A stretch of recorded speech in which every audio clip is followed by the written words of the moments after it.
علی المرتضیٰ شیر خدا رضی اللہ تعالیٰ عنہ آپ کے سنہری اقوال کا جو ہم نے ایک سلسلہ شروع کیا ہے، آج آپ کے سامنے حضرت علی رضی اللہ تعالیٰ عنہ کا سنہری قول نمبر 6 بیان کرنے لگا ہوں۔ حضرت علی رضی اللہ تعالیٰ عنہ نے فرمایا کہ جو جانور ہے، جانور میں خواہش ہوتی ہے، اور جو فرشتہ ہے اس میں عقل ہوتی ہے، اور یہ جو انسان ہے اس میں خواہش اور عقل دونوں چیزیں ہوتی ہیں۔ یہ جو جانور ہے اس میں صرف خواہش ہے، اور جو فرشتہ ہے اس میں صرف عقل ہے، اور جو انسان ہے، حضرت انسان میں اللہ رب العزت نے خواہش اور عقل دونوں چیزیں رکھی ہیں۔ اور پھر حضرت علی رضی اللہ تعالیٰ عنہ فرماتے ہیں کہ اگر انسان اپنی خواہش کو دبا لے، اپنی خواہش کو دبا لے، تو فرمایا یہی انسان فرشتہ صفت بن جاتا ہے، اور اگر اپنی عقل کو دبا لے تو یہی حضرت انسان جانور صفت بن جاتا ہے۔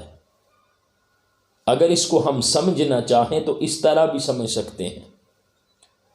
کہ اگر انسان اپنی خواہش کو دبا لے، خواہش تو ہر انسان میں ہوتی ہے، اگر اپنی خواہش کو ختم کر دے، اپنی خواہش کے چراغ کو بجھا دے، اللہ اور اس کے رسول صلی اللہ علیہ وآلہ وسلم کی رضا کے سامنے، یعنی اپنی خواہش اس کی باقی نہ رہے، اپنی خواہش کو ختم کر دے، اپنی خواہش کو مٹا دے۔ حضرت علی فرما رہے اگر اپنی خواہش کو دبا لے یا مٹا لے یا ختم کر دے تو یہی انسان فرشتہ صفت بن جاتا ہے، اور اگر اپنی عقل کو دبا لے، یعنی عقل ہے، انسان کو اللہ نے عقل عطا کی ہے، سوچنے سمجھنے کی صلاحیت عطا کی ہے، شعور دیا ہے، اچھے اور برے کی تمیز عطا کی ہے، تو پھر بھی اگر وہ عقل سے کام نہ لے، عقل کو دبا کے رکھے،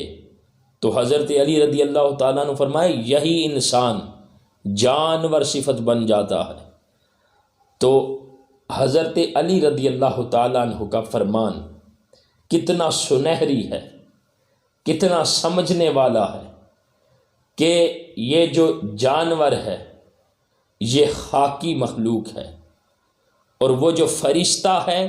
وہ نوری مخلوق ہے، اور یہ جو انسان ہے اس میں دونوں صفتیں ہیں، خاکی بھی ہیں اور نوری بھی ہیں۔ انسان کو چاہیے کہ اپنی خاکی صفات کو ختم کر دے، خاکی صفات یا خواہشات ان کو بروئے کار نہ لائے، بلکہ جو نورانی صفات ہیں ان کو بروئے کار لائے، وہ صفات اپنے اندر پیدا کرے۔ پھر انسان کا حال تو یہ بھی ہو جاتا ہے کہ یہی انسان اللہ کی نورانی مخلوق فرشتوں سے بھی زیادہ افضل بن جاتا ہے، اگر یہ اپنی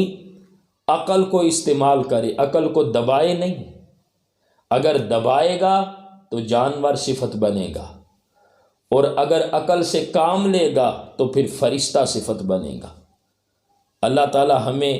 اپنے محبوب بندوں کے جو سنہری اقوال ہیں ان کو سمجھنے کی توفیق عطا فرمائے۔